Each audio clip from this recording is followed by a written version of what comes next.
Quand on commence un livre, il est rare qu'on ne sache absolument rien sur lui.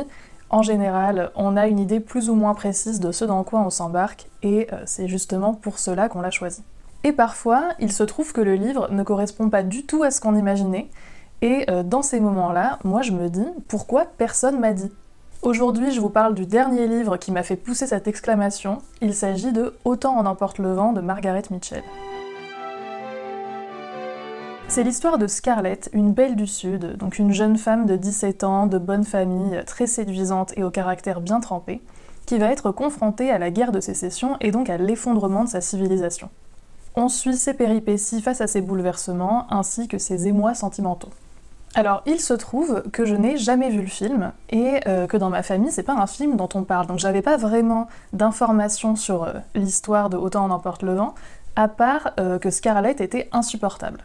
Et puis, un jour, dans ma librairie, je tombe sur ce livre et je me dis, c'est quand même une histoire qui a marqué le cinéma et les gens, j'ai envie d'en savoir plus.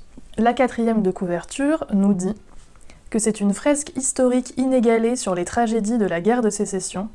Autant en emporte le vent est aussi un roman d'amour dont les héros, Scarlett O'Hara et Rhett Butler, sont entrés dans la galerie des amants légendaires.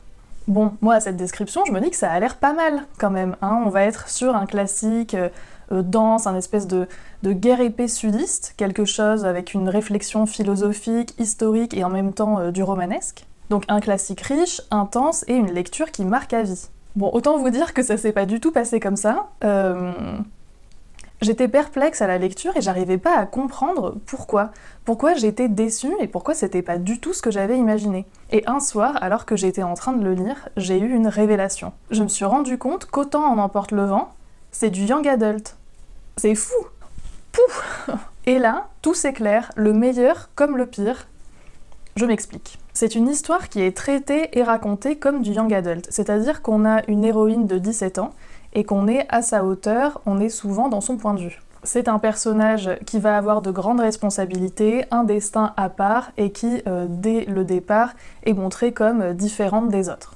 La narration adopte souvent son point de vue, donc on est vraiment dans les pensées d'une adolescente, dans tout ce que ça peut aussi avoir de pénible, c'est-à-dire les répétitions, les pensées obsessionnelles, hein. C'est mon crush, je veux qu'il m'aime, je veux aller danser, j'en ai marre de porter du noir, c'est trop moche. Mais tout ça étant très cohérent parce qu'elle a l'âge de ce genre d'attitude. On est un peu tous passés par là.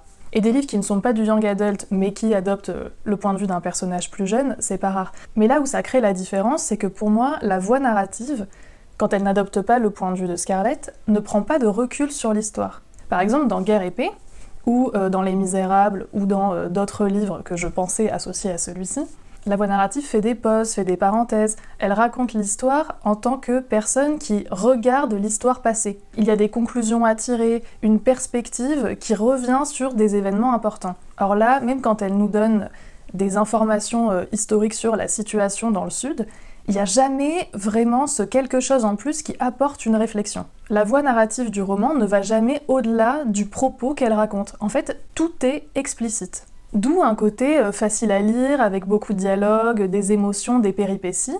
Et en soi, ça c'est très young adult et c'est très sympa. Mais ce n'est pas un Tolstoï sudiste et je suis trop déçue. Là, je suis à la fin de la première moitié parce qu'il est gros mais il y en a 2.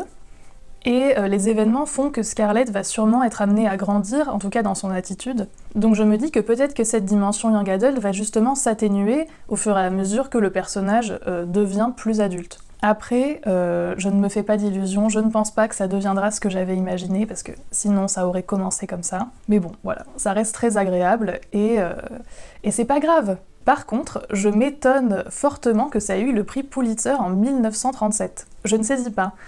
Quand on voit les autres livres qui l'ont eu, et notamment ceux dont je parle dans la vidéo sur le gothique américain, il y a quand même un monde. Je veux dire, Margaret Mitchell, elle est sympa, mais c'est pas non plus Steinbeck ou William Faulkner, sans vouloir être désobligeante. Alors ça reste l'Amérique et ses problèmes qui est le thème du prix Pulitzer, mais ça n'a pas la profondeur des autres livres qui ont pu l'avoir. Voilà, moi je me dis que c'est probablement parce que c'est un livre d'Américains qui parle d'Américains et que parfois, ça leur suffit.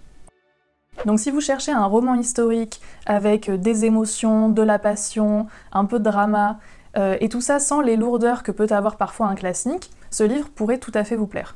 En tout cas, si vous envisagez de lire Autant en emporte le vent, maintenant, vous êtes prévenus.